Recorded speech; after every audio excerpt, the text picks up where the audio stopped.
In this video, I'm going to tell you why you should support fracking in Denver. But first, before I lay down some knowledge, you need to know what fracking is and how the procedure is performed. The word fracking is a slang term used to represent hydraulic fracturing. Now, hydraulic fracturing is the process of injecting fluid into cracked rock formations to force the cracks to become wider. This operation of widening the rock allows oil and natural gas to seep through into the wellbore. When the oil and natural gas rests in the wellbore, trained workers can now extract these resources.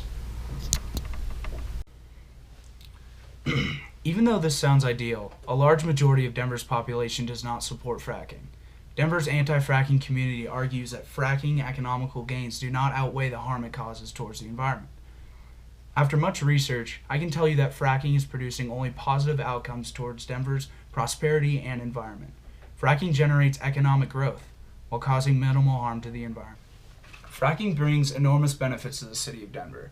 When the stock market crash hit in 2008, country leaders deemed America to be in both an energy crisis and a recession. To keep an economy strong and stable, you need jobs. Since the stock market crash, America has entered into a stable state of unemployment at a rate of 5.1%, and fracking has a lot to do with that.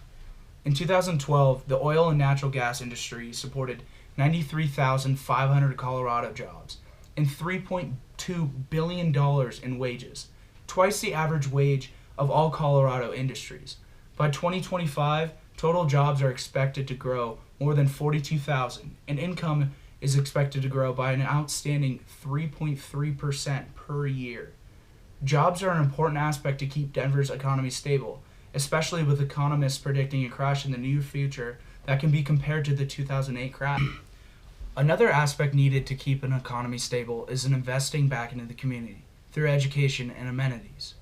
Revenue from fracking helped deliver $215.4 million to our public schools and $37 million for our public safety like law enforcement and first responders, not to mention funding for parks and roads.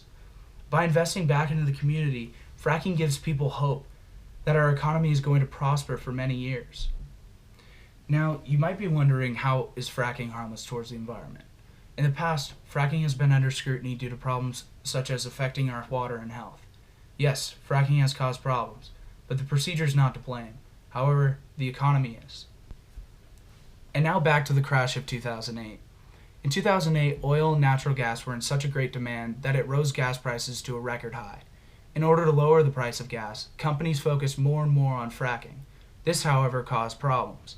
Since oil and natural gas were in such a demand, companies were rushing the fracking procedure and creating things such as methane leaks. Back in an Eagles Ford fracking formation found leakage rates of 9.1% methane in 2009 through 2011. Today, methane leaks are no more. Gas prices have lowered, and oil and natural gas aren't in such a demand. Companies can now focus on a thing called green completion. Green completions prevent leakage of methane and other gases during drilling by carefully monitoring the progress of the procedure. Companies are cautious about how they are fracking now. Colorado Governor John Hickenlooper stated, "Hold oil and gas companies to the absolute highest standards. It's safe." Now people will say, fracking uses too much water in Denver. Well, 85% of Denver's water consumption is used by agriculture, and only 7.5% is used by municipals. And in that 7.5% of water used by municipals, fracking is found using just 0.08%. That means fracking is using 0.08% of Denver's water. Then they will say, but fracking causes chemicals to be leaked into our water supply. Again, Colorado's Governor John Hickenlooper has a response. He stated, "In Colorado, where the formations are significantly deeper than the groundwater in almost every part of the state, the chance of the actual process of fracking pushing the fluid into the groundwater is essentially almost nothing. Fracking is not this terrifying thing. Every well we've drilled in Colorado the last 20 years was fracked. From these statements, you can see that current fracking is causing minimal harm to the environment while achieving massive gains to our economy. Fracking generates economic growth while causing minimal harm to the environment. From this video, I hope you can see all the advantages fracking brings to the city of Denver. Denver is proud of its vast scenery of nature and mountaintops, which seem to glow in the reduced emissions that the city creates. Let's keep the city great by supporting fracking in Denver. Thank you.